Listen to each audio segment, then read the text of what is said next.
Qui veut parler? Plus fort! Allô? Aline, allez.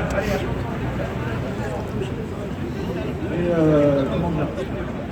Malheureusement, ils restent sur leur position, donc négociation zéro. Sur ce qui a été demandé sur les préavis, malheureusement, ils restent sur leur position, donc ils ne négocient pas avec nous.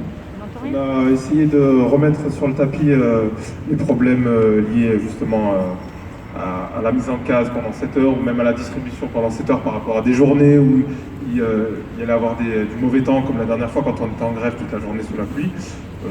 Du mépris total, ils n'en ont rien à faire de toute façon, donc ils négocient pas avec nous, donc il va falloir qu'on soit costaud les copains encore, qu'on s'accroche.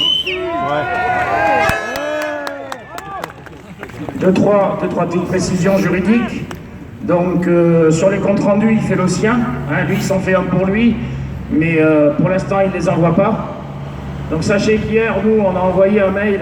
Je lui avais déjà parlé des chiffres de grévistes.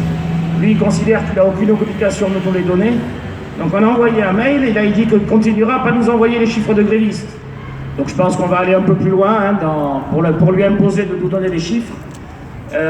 Voilà, je rajoute quand même que donc les trois organisations ont dit que cet après-midi il n'y aurait personne, puisqu'on est convoqué sur un autre préavis, vous savez, qui démarre demain à partir de 4 donc on est convoqué à 14h. Moi je me suis engagé au nom de Sud PTT pour lui dire que le préavis qui était en cours depuis le 12, on allait le lever, parce qu'il y en a marre d'être convoqué une fois le matin, une fois l'après-midi. Voilà. Alors, comme l'ont dit les collègues, en effet, pas d'avancée, sinon que on a entendu parler que du colis.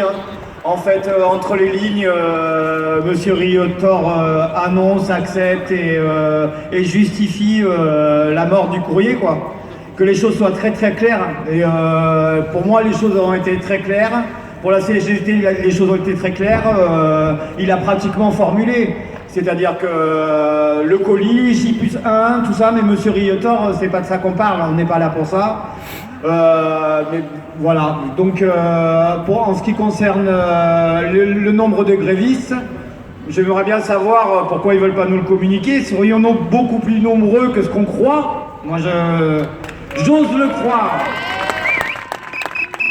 Sinon, par rapport à l'intervention à Mérignac ce matin, si je me permets d'en parler, c'est parce que déjà d'une, il en a parlé, et de deux, j'y étais avec les copains de FO et de Sud, de Hervé, à l'écouter, on a mis le feu là-bas, on a tout cassé, on n'a pas respecté les gens, etc., etc.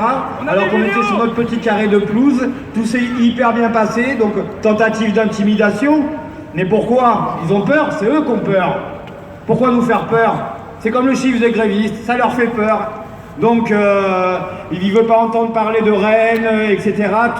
Il a essayé de faire des digressions pour faire en sorte qu'il n'y ait pas de lien entre les choses. Je vous rappelle qu'il y a un préavis qui a été posé aussi sur la Mayenne, qu'il y en a un sur le Calvados, qu'il y a à Rennes, ils sont à 60 et quelques jours de grève. Moi, le lien, je le vois. C'est la survie de notre métier. Et lui, il le voit aussi, et il le dit presque. Juste pour vous dire un petit mot. Allez les gars, motivés, on continue. Qui t'a bouffé les patates à la fin du mois? Il a dit qu'il nous entendait. Plus fort. Donc en fait, ce matin, aucune avancée. Pour eux, il n'y a pas de négociation possible sur les trois critères principaux, la sacoche, le 42 heures et la coupure méridienne. Pour eux, ça va améliorer notre vie de travail. Je ne sais pas. Ah oui, ils nous ont parlé de boîte automatique, quand on a parlé de troubles musculo-squelettiques. Ils nous ont parlé de voiture, donc rien à voir avec le métier de facteur. Donc pour eux, 7 heures de distri dehors ou 6 heures à trier une tournée, voire 2, voire 3 dans certaines organisations comme à Isine, ça ne les dérange nullement en fait. Donc voilà, il faut continuer la lutte et ne pas arrêter. Oh, ils peuvent dire ce qu'ils veulent, mais nous on reçoit des textos. Alors il faut savoir que tout le monde ne vient pas ici parce que c'est loin pour certains d'entre eux, mais les trois organisations syndicales sont aussi sur Langon devant la mairie ce matin.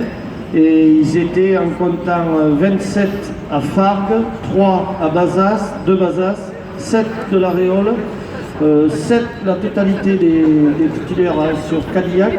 Et je ne sais pas s'il y en a de Villandreau, ils devaient passer les voir ce matin. Donc ça fait 44 personnes, j'ai des photos, là je vais vous les montrer. Ils sont devant la mairie de Langon, 44 personnes en plus de vous bien sûr. Et il y en a d'autres malheureusement qui restent chez eux. Il faudrait qu'on soit tous là demain.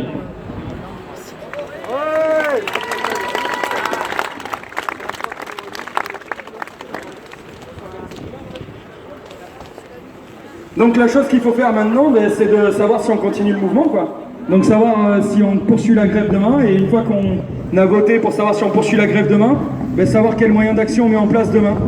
On commence par le vote, comme on a fait les autres jours. Qui veut continuer de faire la grève?